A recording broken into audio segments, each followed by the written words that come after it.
start.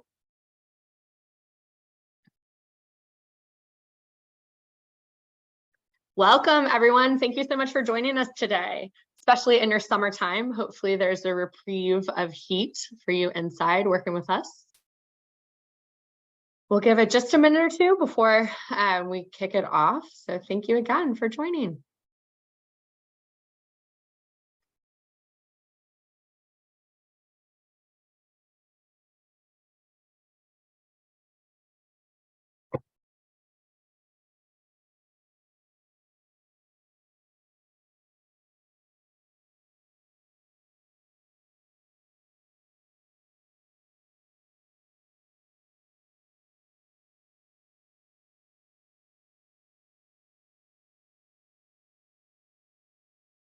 All right, again, welcome, welcome. We had the privilege of seeing a couple of you at the Path Forward earlier this week. Thank you again for joining.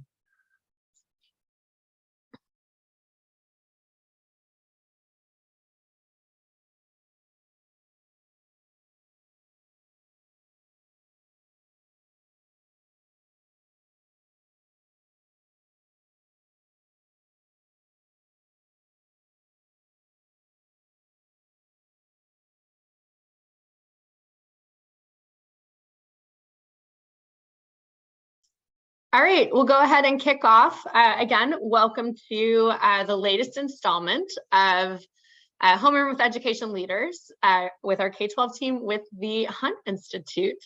So today's conversation is charting the course, navigating work-based learning strategies across K-12 education.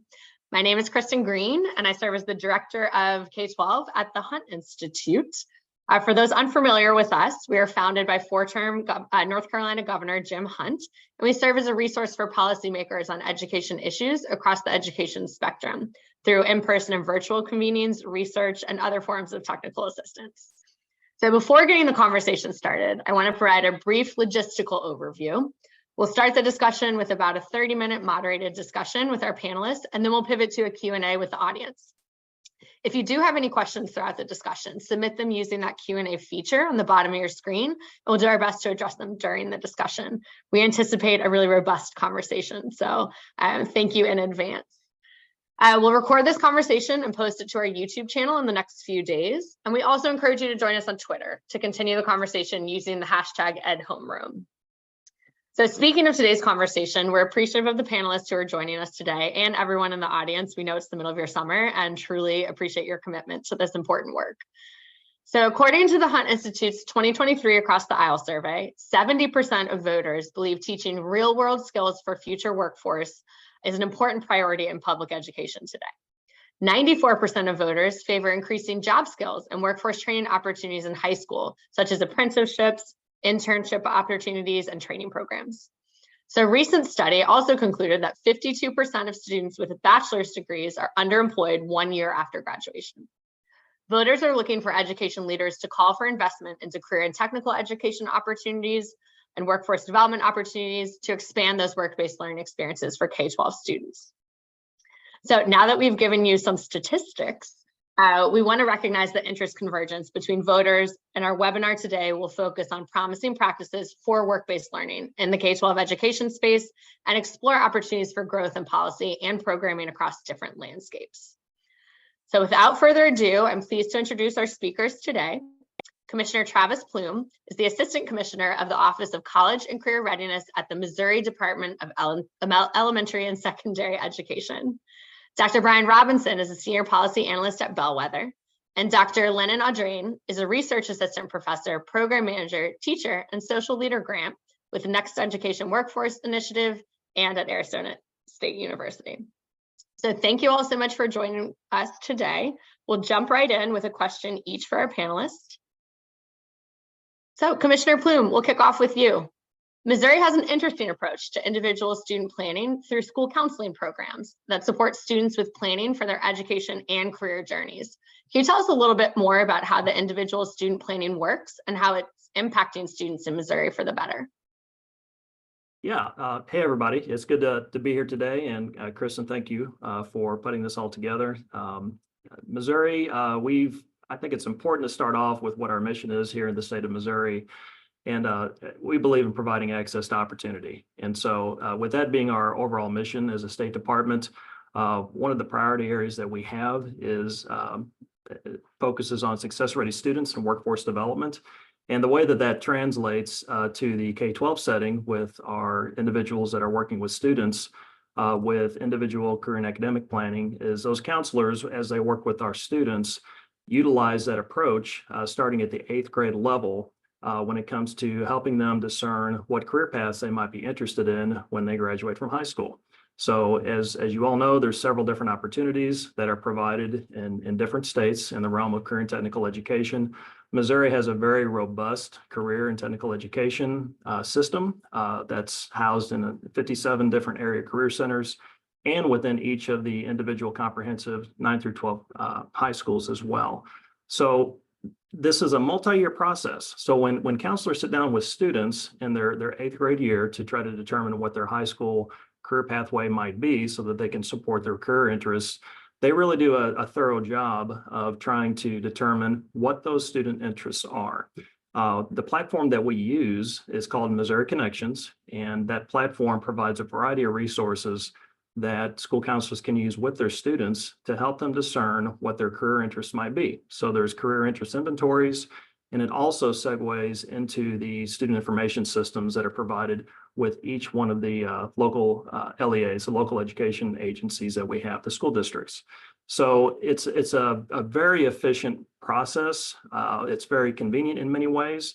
And beyond that, what we do in the state of Missouri is we provide a variety of different resources to support those counselors in helping them develop those ICAPs with those students. I mean, the theory is that, you know, if you sit down and you do an ICAP with a student, that you go and you review that 1 year after the next, because as we know, high school students' interests can change.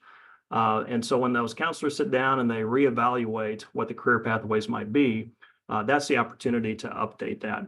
We provide a network of supports in the state of Missouri for those counselors, and it comes in the form of career advisors. We have a network of regional professional development centers in the state of Missouri. We have 9 of those specifically, and those career advisors are housed at those RPDCs. And what they do is they go out and they work with those school counselors to provide the training for the Missouri Connection system. And so by that nature, they're going to become more competent in working with their students to develop a robust plan. We also have what are called career pathways consultants, and they work in a similar manner. And I think part of the question that may come up a little bit later is how do we support students explore those work-based learning opportunities?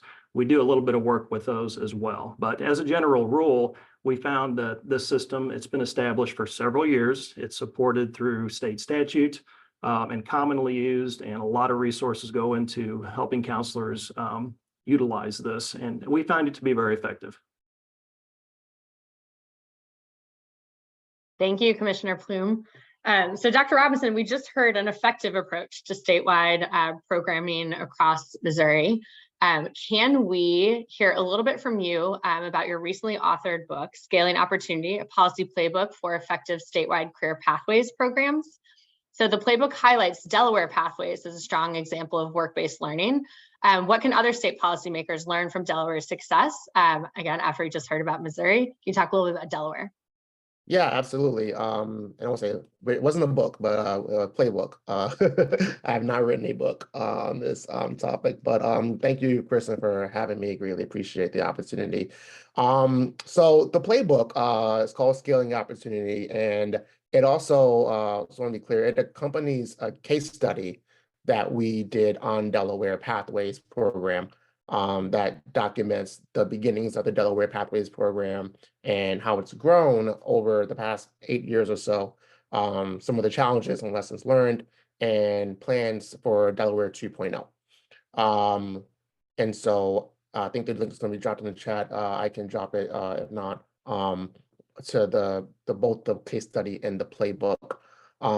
But just to give you, I guess, a little context, Delaware Pathways is a program that offers all high school students in Delaware where they select a career pathway and take classes that are associated with that pathway, and culminates in a post-secondary credit and post-secondary credit, and or an industry recognized certification or credential for students. Students also participate in work-based learning experiences, internships, pre-apprenticeships, or in other opportunities. So in the playbook, we identified 7 strategies or what we call key moves that we think that any state policymaker who's looking to replicate the successes of Delaware Pathways should consider. I think one of the main things I want to emphasize here is that any state can do this, regardless of size or geography. It can be more challenging, more expensive, and require greater coordination. But the key moves that we lay out in the playbook are, we think, accessible to any state. So foundationally, I would say that it's important to gather key stakeholders to align on a vision for work-based learning. Like too often in our sector, folks work in silos where one agency doesn't necessarily know what the other is doing, or it's kind of a top-down approach. However, bringing everyone to the table, government, private sector, nonprofit sector, the education sector, K-12, and higher ed, to align on key goals and develop a strategic plan that articulates everyone's part in achieving those goals is crucial. To kind of lean in on the Delaware example, Delaware, they create a working group of leaders from state agencies, industry, influential nonprofits, both the K-12 and higher ed sector, and formed a working group that ultimately developed a strategic plan for Delaware Pathways. And that strategic plan kind of solidified the overarching vision of the program, identified strategic priorities, and it also designated which organizations were going to be responsible for each of those priorities. And then, building and sustaining those partnerships were also crucial. And so, specifically partnering with an intermediary who had strong relationships and networks across the state. In Delaware, that was the Rodell Foundation, which I should also note, Rodell funded this project and the work that we did. But they were able to convene stakeholders, facilitate connections, and help secure funding. And then also partnerships with the schools themselves. So one thing Delaware did was they created an Office of Work-Based Learning, which is housed under its community college system that helps coordinate partnerships with school districts and employers. And then on a topic of funding, every state's funding situation is obviously going to be different. And I think a few states are probably going to be able to fund and sustain a statewide pathways initiative from their existing budgets. But when Delaware started, they had no money appropriated for this effort. And so they created Perkins dollars and WIOA dollars and Race to the Top dollars. And they were able to provide grants to local school districts and charter schools to expand pathways programs and build capacity. And then they also brought in philanthropic dollars, corporate dollars, the Rodell Foundation I mentioned before, and the United Way of Delaware led the coordination of those efforts. So just kind of underscoring the importance of bringing in partnerships with powerful organizations who are connected. And then I think another focus that I really want to highlight is just equity, and like a focus on equity and holding state and institutions who serve students accountable for ensuring that all students can access and succeed in pathways programs. I think that's just crucially important, and I think that kind of really connects to the importance of also data and like examining data, identifying opportunity gaps, putting a plan in place to close those gaps. Delaware isn't perfect at this, but most states aren't.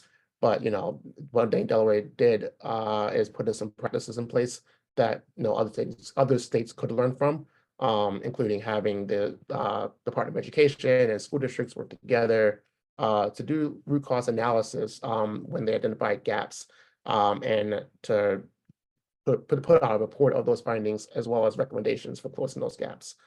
I think the last thing I'll just note here is just the value of communicating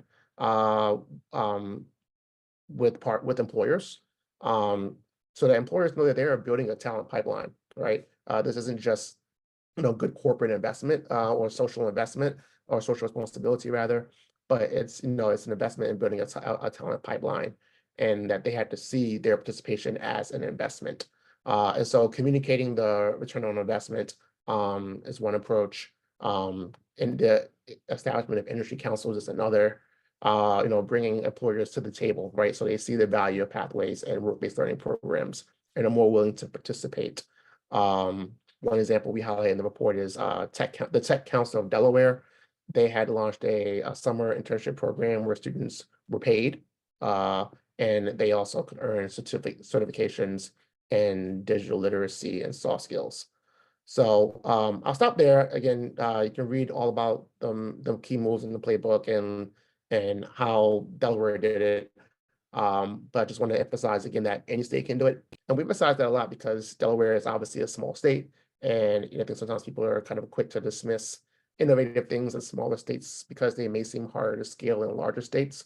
However, every state can bring together stakeholders and build partnerships and leverage creative funding sources and all the other things that I mentioned. So, yeah, I'll stop there probably and turn it over to Chris. Thank you, Dr. Robinson, for highlighting a roadmap and strategies for all states to prioritize implementation of work-based learning programs. We really appreciate your insight there. So Dr. Adrain, shifting to you next, your unique background offers insight into work-based learning as a practitioner and a researcher. If you can talk a little bit about some of the challenges you have faced in supporting work-based learning and what the research indicates related to developing those strong policy solutions to support. Sure. It wasn't in my title and it's like so convoluted, but as part of my appointment here at Arizona State University, I actually still teach in a career and technical education program in our local school district. And so, I teach in our doctoral program, and then I'm also still teaching high schoolers who are actually in our education career pathway. And so, I'll focus in on that as a really unique example of a program that, receives this federal funding out of Perkins, receives state funding. Arizona has a really robust and comprehensive funding model for career and technical education, and connected a little bit to this, some of the challenges that we're seeing in innovating within the education workforce, given kind of an outdated model of schooling and staffing schools. I think the first thing that we are thinking about in Mesa Public Schools and in my other job is a continuum of work-based learning opportunities. I think everyone immediately jumps to a job shadow, or you're working and you're interning, but work-based learning can actually be a very broad term, from just career awareness in kindergarten through third grade, to exploration in middle school, to some preparation and then immersion in high school. And so I think that's an important band to stretch.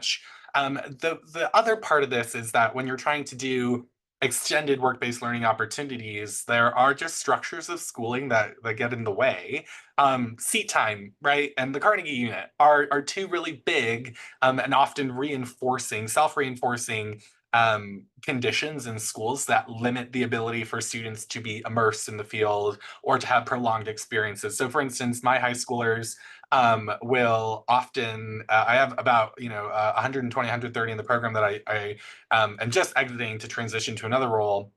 I'm still in the CTE space in the district, that need placements as part of their field experience. And we want to ignite like a love for learning and teaching. And yet if all they're doing is lesson planning, because that's the only work-based learning that's accessible to them, because that's all you can accomplish in 45, 60 minutes, right, of a class period, then we're not actually capturing the essence of what it means to be a teacher. But you can translate that into other fields too, welding, automotive. If schools are going to continue to have a really tight schedule centered around seat time and that tied to the Carnegie unit, then we won't ever break out of the ability for students to demonstrate their competency and move on to more prolonged and deeper and more immersive experiences. And so one really innovative policy model, which I'm giving and providing, recognizing that it doesn't extend to CTE right now, in Arizona, is we have a seat time flexibility law, which allows students to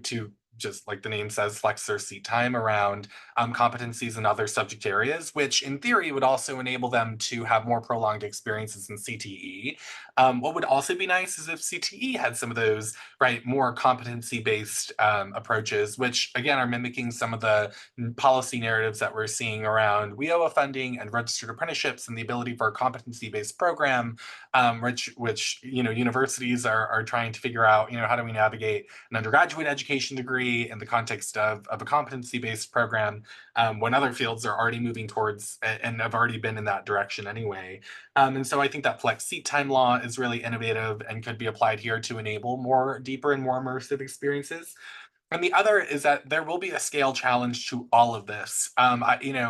For just one statistic, right, there are 10,000 students enrolled in education and training pathways here in Arizona. That is on the smaller end of the pathways here in Arizona, but that is 10,000 students who are exploring early childhood education careers, K-12 education careers, and finding a placement and a paid placement for all of them will, right, just in that field alone and that very small one, will be nearly impossible. And so I think we have to also start exploring ways that districts and schools start inviting community and business partners in for students to work on work-based learning adjacent projects. It won't always be in the best interest of a senior to send them out into the field to work in an internship. There could be lots of constraints to that, and it might just not be where that senior is at. By the time they graduated, of course, we want them to be there, and it might not always be. And so those models where students are almost serving as business or consultants to community members around social issues where they're engaging in service learning, I think is another opportunity for districts to explore. But I think that's also really challenging to do in the normative model of schooling, where you have one teacher assigned to one classroom and they're responsible for the instruction of 25 or 150 kids in the high school model. And aren't really used to inviting community members into their spaces and collaborating with just other individuals around instruction or around larger projects within the community. And so I think we also have to start thinking about a movement towards strategic school staffing and wrapping teams of individuals around kids, building, obviously career academies are something that are not new, but are taking off, and cohorting students so that teachers can start to also wrap work-based learning experiences into academic experiences as well, so that it is not just something you go to, it's not just CTE and you go to that class, but it's your comprehensive training and preparation for the workforce so we can meet 21st century durable skills. And then also just, I think, one of the underexplored areas in CTE, or one that we haven't at least been able to scale, is all of the registered apprenticeship and youth registered apprenticeship work, and really understanding and having a reference guide so that states can start to think about, not just a handful of students who are engaging and getting some of this federal funding to engage in work-based learning, but a much more comprehensive approach. And so I think in the context, right, of my teacher academy, right, we face just lots of problems with the workforce itself. And so we have to change the workforce to also change the preparation mechanisms. And so as people are also building work-based learning experiences, I think it's important to try to push on industry just as much as they push on us, as they should, to make sure that the workforce is responsive to the students that are coming out of schools, and to building a more durable and sustainable workforce for everyone, regardless of the industry, but of course in education as well. Thank you, Dr. Adrain, especially for the comprehensive understanding of how CTE and work-based learning connects to those long-term career pathways for students and industry alike. Truly appreciate the three of you providing a little bit of a different perspective to this topic. And with that, we are going to go into a question for all three of you collectively. Before we do so, friendly reminder to send us your questions in the Q&A. You've heard the background of each of our panelists. I would love to hear your questions for them moving forward. So next step, follow-up for you. According to the Hunt Institute's Across the Aisle survey, and just a tiny bit of context there, we surveyed voters across the country, and we just want to know what are their top priorities. And again, these durable skills are one of them.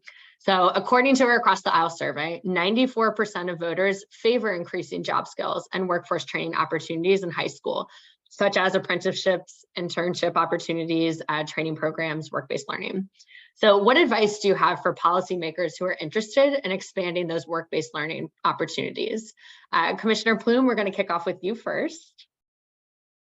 Well, there's so much to say, in this particular field, and this has been so great to learn from Dr. Adrienne Robinson as well. I think fundamentally, the old saying, let's listen more than we talk, when it comes to developing policy. And I think that's real critical because I think to me, there's a couple different sides of what I perceive to be a chasm. That chasm is the skills gap. It's been well advertised over the past several years that business and industry has such a dire need to have a qualified workforce. We know that that's on one side of the spectrum. On the other side of the spectrum, we also have a percentage of students that are disengaged in school. And there's a lot of different reasons for that. And there's also a body of students who have chronic absenteeism. I think it may be around 20% nationwide where we have chronic absenteeism.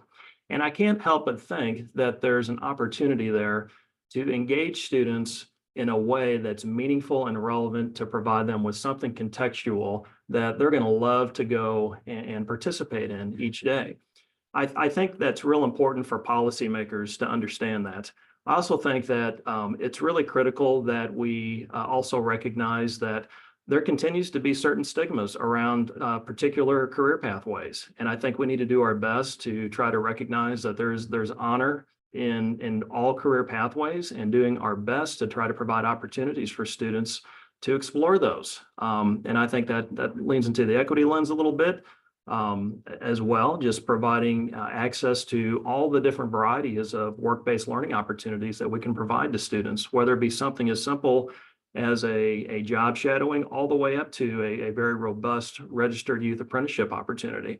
So I think there's several layers to this. And, from a top-down perspective, at least from a state level, if you look at state legislators, we're very fortunate in the state of Missouri to have several engaged legislators who have an acute interest in supporting workforce development. Our governor has been very supportive of workforce development within the state of Missouri as well, to the tune of increasing funding so that we can provide access to opportunity for our students in the state of Missouri.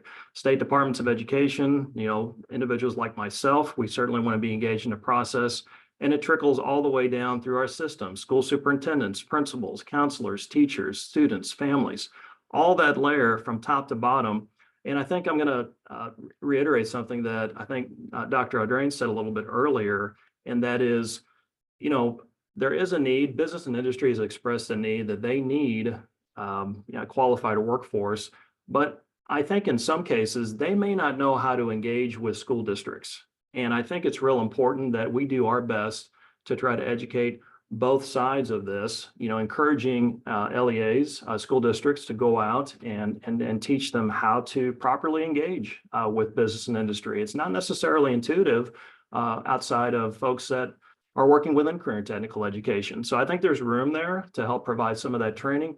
And the same thing with business and industry. We need to do our best to continue to reach out to business and industry to say, what are your needs? And the best case scenario, we're working backwards from what those needs are. We're developing robust exploratory programs where students can really lean into what sort of career opportunities are available to them. Give them opportunities in schools to explore different things, but provide enough significance to those programs of study where when they do graduate, they might be able to have an industry recognized credential, under their arm when they go out and try to obtain a job. And so from a policy standpoint, I think it's really important that policymakers listen, they explore, and they do their best to learn and engage individuals from each one of those layers that I mentioned.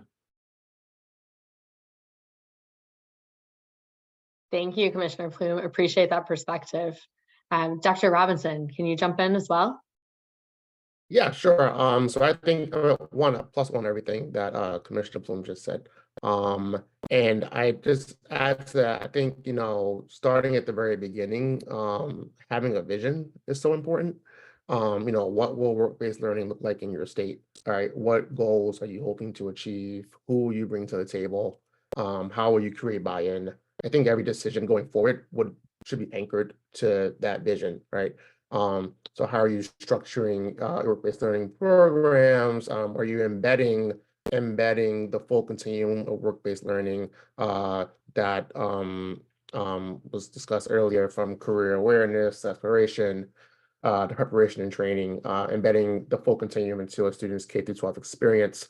One example that comes to mind is in Tennessee, and many other states as well, but no, they set these post-secondary attainment goals in 25, and then they really structured their pathways program around that goal. One of them being work-based learning opportunities, and leveraged dollars, federal dollars, real dollars, state dollars, to support equitable access, to ensure that all students could be a part of that vision, and invest in small things that can make a huge difference to whether a student gets an opportunity or not, like resume, interview prep, transportation credits, for ride sharing services, purchasing protective gear, that and clothing that students would need on the job.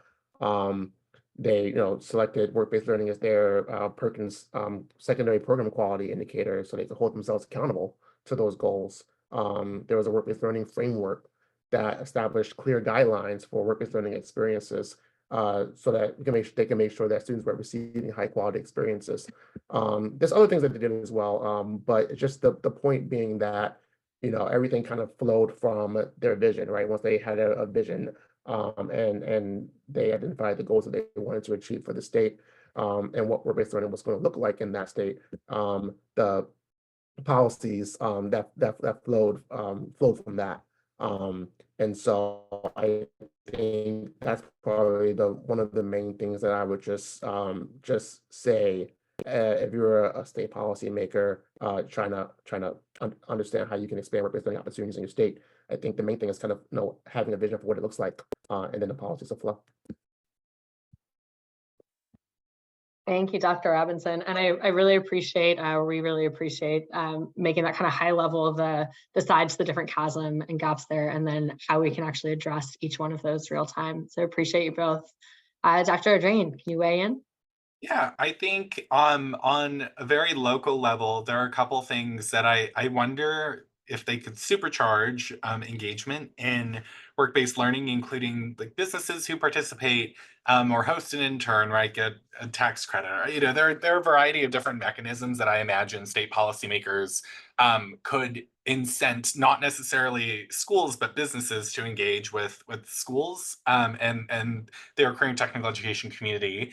The other piece that I mentioned earlier, the flexible seat time, like engaging in strategic school staffing conversations that transform and change schools in ways that make community members feel more invited and supported as they take their industry and translate it for 14, 15, and 16-year-olds. And then I think the last thing is that state policymakers in particular have such robust connections to their communities and to businesses within their communities. And oftentimes there are business advisory councils that are hosted by career and technical education departments within school districts. And so I think anytime, anyone is convened in a given legislative area or district, it would be worthwhile to invite that CTE director to those events so that they can make those business and industry connections.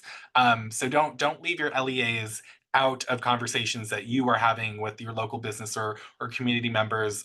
Find those people from the school district who are not just going to be representatives of the school district that stand in or are coming to talk to you about their mission or vision statement, but the people who are really going to make connections to the people that are going to get the work done on the ground, like teachers. And I think one of those people is probably the career and technical education director of a given district, and their ability to collaborate and connect with the community, and given the strength of that legislator, in making those connections would be really powerful in helping to connect businesses to LEAs.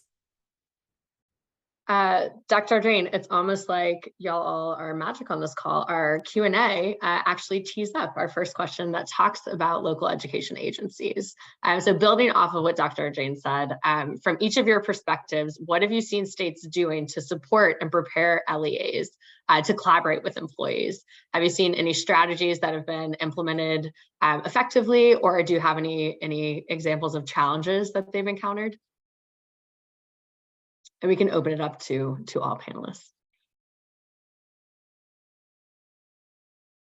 So I'll jump in on this.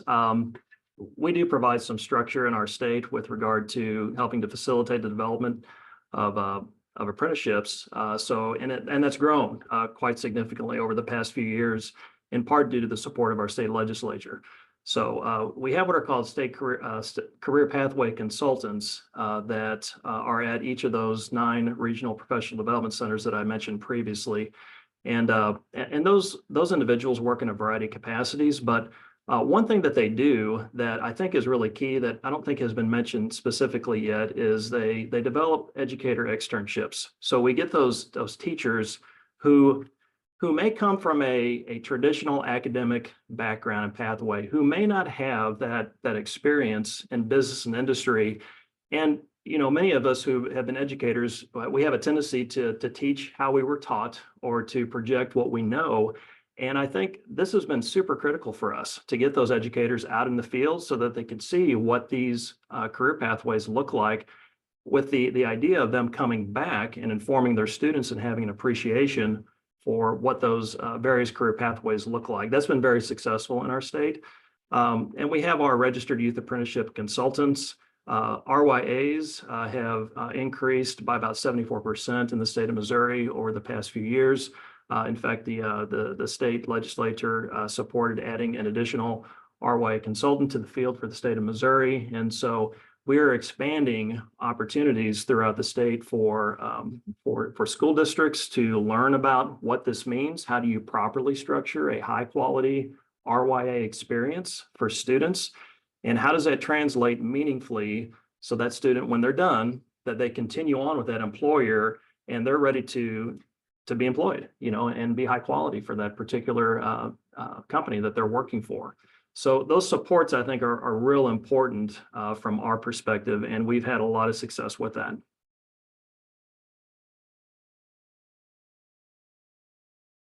Thank you, Commissioner Plume, for providing those specific examples of how you've collectively worked in partnership. Dr. Robinson?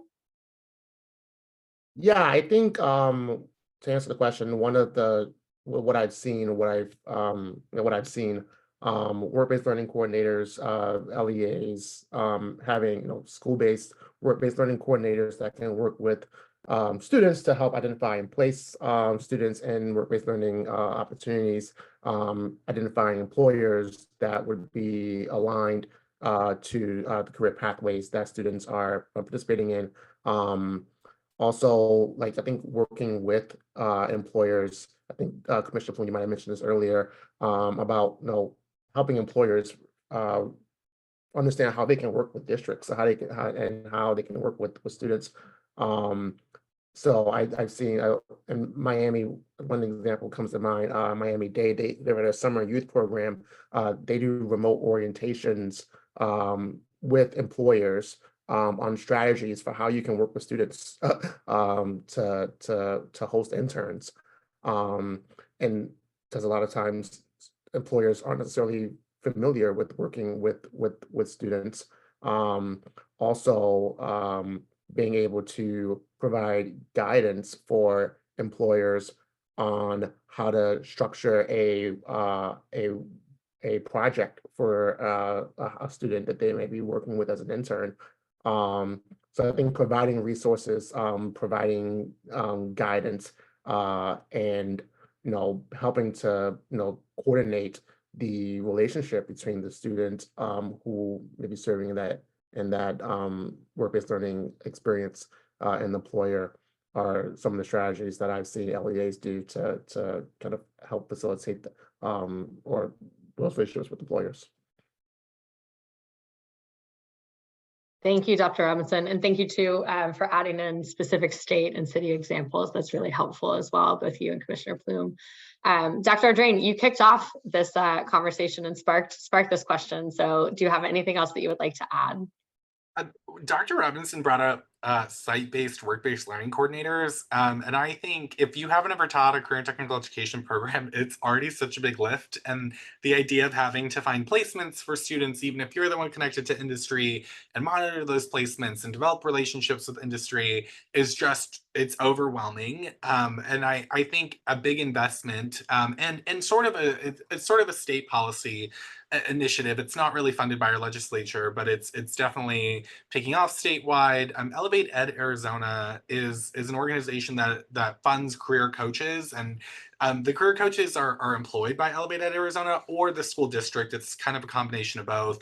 And I think what it just enables someone to do is exactly what Dr. Robinson said, which is focus on making connections to industry, setting up job shadows, setting up internships, bringing in industry for job fairs. Because otherwise, I think, CTE teachers are often the lone and the only department of whatever they teach on their campus. It's like having 7 different departments, right? One welding teacher, one auto teacher, one, education and training teacher is like, it's its own, it's its own program. And so even though it's a department, they're their own things. And so I think having someone who can see all the different connections, make those connections to industry, and really just be responsible for student outcomes in regards to work-based learning from awareness all the way to immersion is such a plus. And I think there are lots of ways that schools can reconfigure and think about roles and responsibilities for those individuals that maybe result in a half-time CTE teacher, a half-time work-based learning coordinator, and thinking differently about just how they leverage their allocations to ensure that you have someone dedicated to that work. Thank you, Dr. Drain. Really like that framing, awareness to immersion. I think that's a really powerful statement, especially for when we're talking with all different stakeholders attached to this work. So thank you for that. Again, friendly reminder for questions on the chat. The 2 that we've gotten so far have been really powerful. So appreciate your engagement in the audience. So thinking through why we're trying to get all stakeholders invested from the schools and LEAs into policymakers, we also need to show kind of the why, like why is this significant, right, and important. So can you think about any metrics that should be used to assess the effectiveness of work-based learning programs across the K-12 spectrum?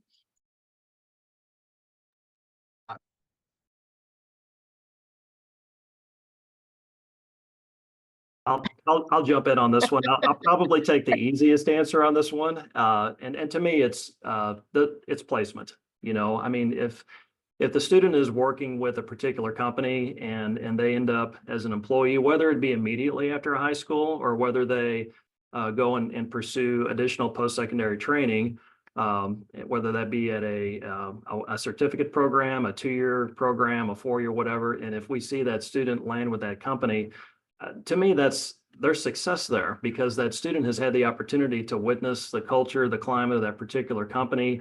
They've got a taste for it. So the more that we can connect our students, to those employers, I think that placement is going to be a lot higher. Anecdotally, I think as a former counselor and school administrator, there's nothing that warms the heart better than when you have a parent come in and just express their appreciation for the opportunity that their child has had to go out and work at places. In some cases, like I mentioned earlier, there can be circumstances where there's students who are disengaged in the education process. And if we can connect those students to these opportunities, anecdotally, I think it may not be the most objective metric to use, but for those that are working at boots on the ground level, I think that says a lot, I think. Yeah, this isn't going to answer the question, but just your comments though reminded me of a school that I visited earlier this year in Idaho. It's a CTE school, and some of the parents, that was exactly what they said. They talked about how their students were very disengaged at their previous schools, but once they got to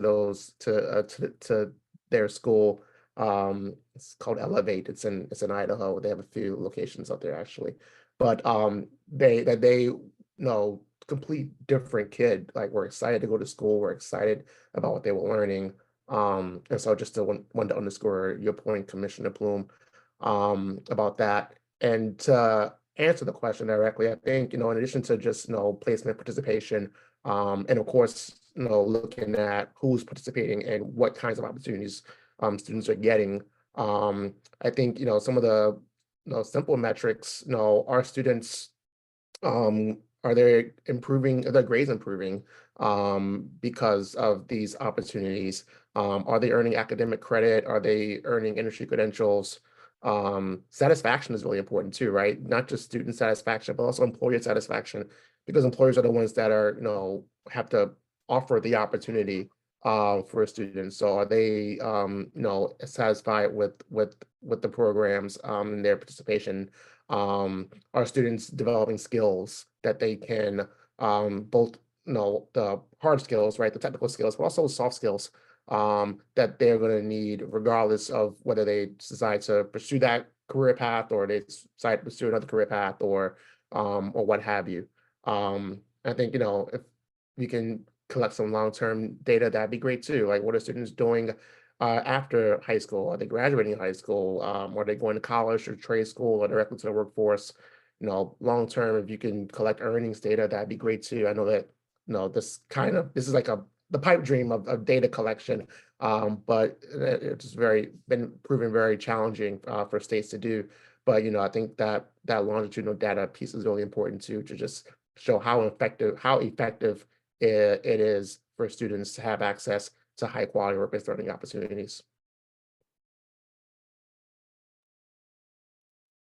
I think I would echo everything Dr. Robinson and Commissioner Plume said. I think graduation rates are obviously huge. I have this, like, it's almost an existential. Sometimes I'm in my classroom and I'm like, who wants to be a teacher? And like the number of hands that go up is so few. And I wonder how much of that is due to 14, 15-year-olds, like, and thinking that, right, this is a future teacher program and they're committing to this profession.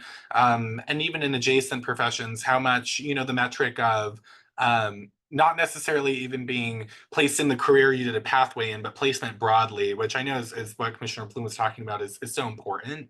And I think there's new research out on, teacher academies in particular in Maryland, which actually has a really cool comprehensive system, Dr. Robinson, where like they were able to look at labor data of people who completed a CTE pathway and how much they engaged in the pathway, and if that increased their odds of earning, higher wages and all of this really cool stuff, because they have such a comprehensive data system.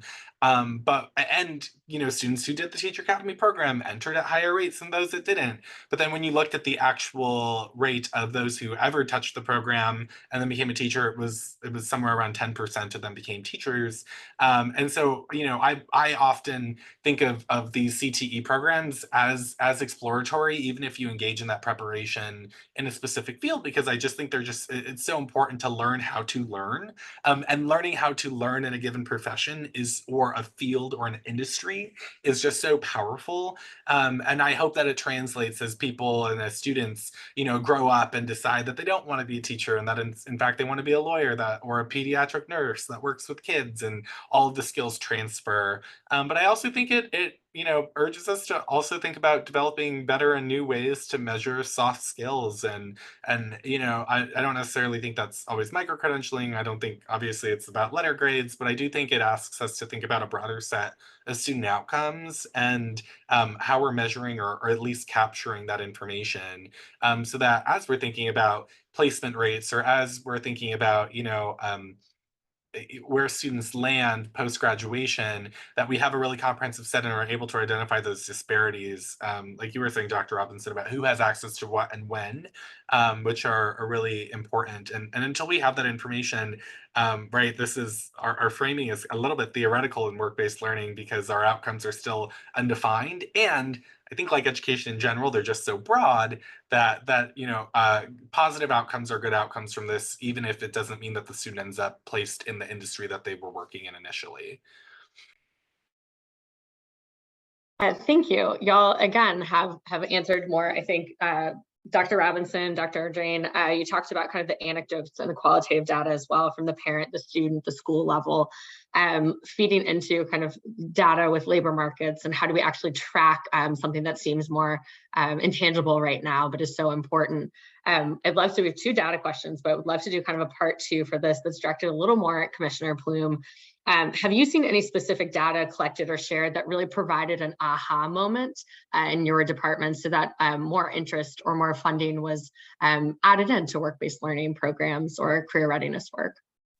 Yeah, that was part of the data that I referenced earlier, how we've had a 74% increase in RYAs in our state. And that's that was part of our message to our state legislators, that we're finding success, and it's growing. Now, as you all know, when you embark upon something new, there's that lag phase, there's the investment, and it takes some time to get things rolling. But we have had a lot of great success with that. So I think that's real critical.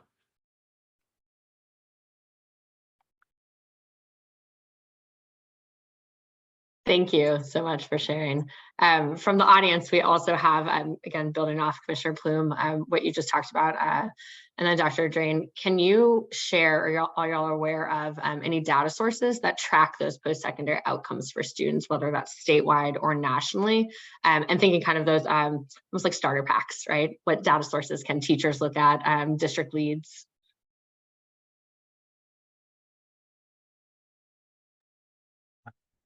The only really comprehensive one that I'm aware of is the one in Maryland, which connects labor market data to education data.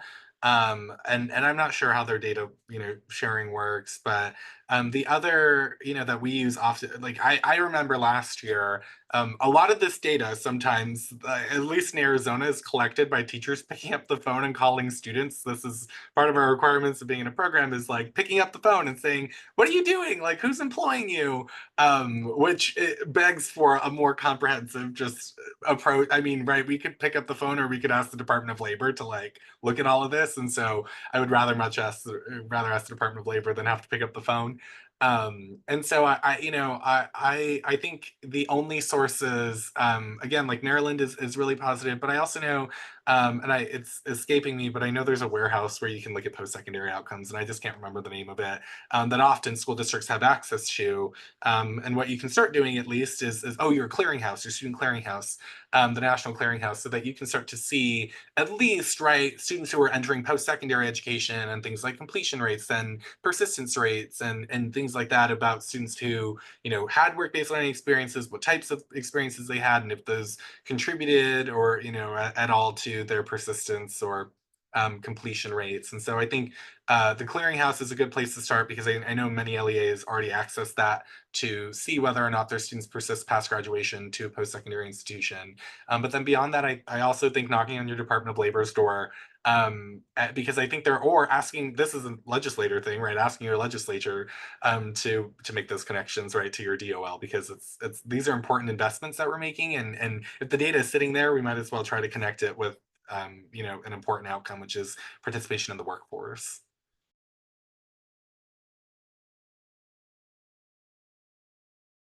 Hi, thank you, Dr. Drain, appreciate it. We have time for about one more question, and I think the audience has really teed this up to show that all inclusive for all students. So thinking about what strategies can be implemented to leverage emerging technologies to expand and enhance work-based learning opportunities, but so often we think about urban environments. What can we do to focus on tech for rural and remote areas to make sure that they're getting the same opportunities? Yeah, I think one of the things that came out of the pandemic was a lot of investment in technology infrastructure in rural areas, and so that students can participate in regular coursework and things of that nature. I think that that infrastructure can certainly be leveraged to provide work-based learning opportunities as well. One of the great things about working, in this new economy where everyone's kind of working remotely not everyone, but a lot of people are. I know we realize that a lot of work can be done remotely. Of course, it doesn't work for everything, right? Like if you're a welder, kind of hard to weld remotely, right? But for a lot of pathways and opportunities, that is an option. And so I think that's probably the easiest one, or the easiest option. But it doesn't work for every pathway. I admit that.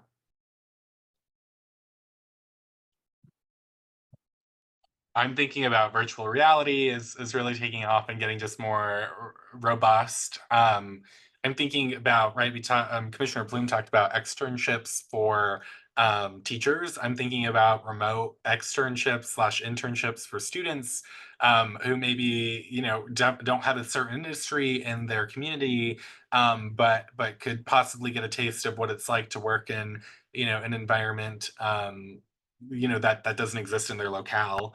And then the other part that I'm thinking about is just also, I think this question probably also begs, what are, I don't actually know this, and I know IES tracks some of it, but what are the big careers in rural areas, and what are we seeing? Because I think also part of being responsive to the locale as CTE should is understanding what careers exist within those locales, and then trying to give students opportunities for those those industries, but also others. And so my biggest would be just using virtual reality and even artificial intelligence. I think as it's able and getting smarter every day, being able to mock and give students some of those rehearsed or more simulated experiences that aren't necessarily virtual reality, but are just about starting to think in industry speak or in a certain industry and gathering the thinking competencies of an industry. You might be able to also use artificial intelligence to simulate some of those without needing to go buy a bunch of VR headsets.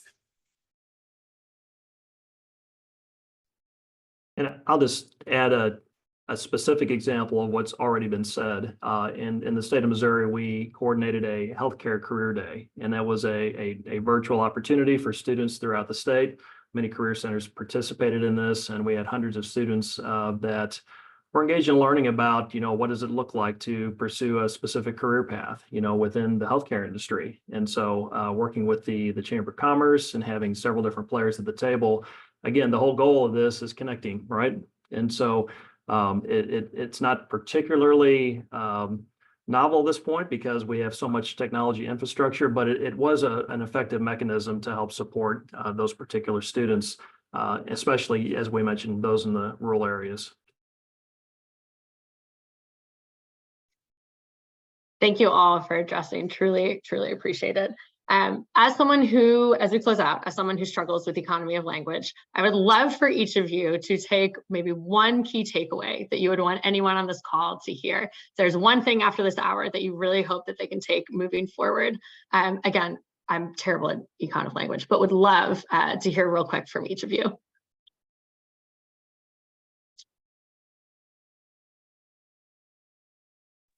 It seems like there's an order here. Sure, you can pattern, kick I off. guess. I'll jump in here real quick, and I think the most important thing, the takeaway for me is we have just got to figure out ways to be creative. The traditional model, as we all know, is becoming more challenging for many of our areas, and so coming up with creative ways to engage students in ways that we may not have thought of before. The world's changing, and I think we owe it to our students to adapt our systems so that we can provide opportunities for them in ways that are innovative, that are novel, and that are very meaningful and exciting for them. So I think that looks very different from one school district to the next, from one economy to the next throughout the state. But I think we just need to continually be at the table thinking, is this working? Listen to business and industry, and are we really matching and aligning in the best way that we possibly can? That was more than just a word or two, I suppose. But anyway, my 2 cents. Here for it. All right, Dr. Robinson. Yeah, I mean, something that I'm thinking about that we didn't really even kind of discuss, but I came to mind, Dr. Adrian, when you mentioned AI. It's just how the economy is changing so rapidly, and jobs that didn't exist 10 years ago are now driving the economy, and who knows what's going to be driving the economy 10 years from now. And so I think it's really just important to to be flexible, and to also be really intentional about the opportunities that you are providing the students, being intentional about the partnerships that you are building, and being intentional about the skills that we are providing the students so that they can be prepared to take advantage of the jobs of today and the jobs of the future. I think my big takeaway is thinking more broadly about these metrics that we keep talking about, and thinking through what that broader set of student outcomes looks like. And Dr. Robinson's comment right now about the economy changing. The last time we updated the career clusters framework was in 2012, which was a decade and 2 years ago. And so, Fred, I think it's also time for us to start thinking about those career clusters, which served in a different economy because we had different technology at the time. And so, I think we should also be thinking about ways that we can place work-based learning students within our own education systems, and seeing education as this really complex ecosystem of industry where we need automotive techs for our buses and IT for our computer systems, right? And so not just thinking about going outside to industry, but also how we can think internally to meet some of our own education workforce needs with work-based learning experiences from the programs that would benefit us as an education system. Let me also just add that Advanced CTE, I used to work for them, full disclosure, but they're actually leading some of the work on revamping those career clusters. So stay tuned, I guess. They released a draft actually a few months ago, so I think they're still working on it, but Dr. Robinson, that was two key takeaways there. See what you did? You split in. Again, cannot thank you all for your time. Thank you enough for your time today. Appreciate your insights and really painting the entire picture of what career readiness and work-based learning opportunities and durable skills, the focus of them can look like. So again, thank you. And thank you to everyone in the audience. We know it is your summer, and this just shows how important this topic is. So appreciate you all. Real quick before closing today's discussion, we do have a couple of webinars coming up in August, actually building off of the last comment. We will have a webinar on AI as a tool for success. And so we'll drop the registration link in the chat for that, but that is on August 15th at 2 p.m., AI as a tool for success. And then we have one in September 19th, 2 p.m., unlocking literacy strategies for supporting English and multilanguage learners and their reading and literacy development. So links will be in the chat for that. We hope to see you moving forward on further Hunt Institute programming. And again, happy summer. All right, thanks y'all.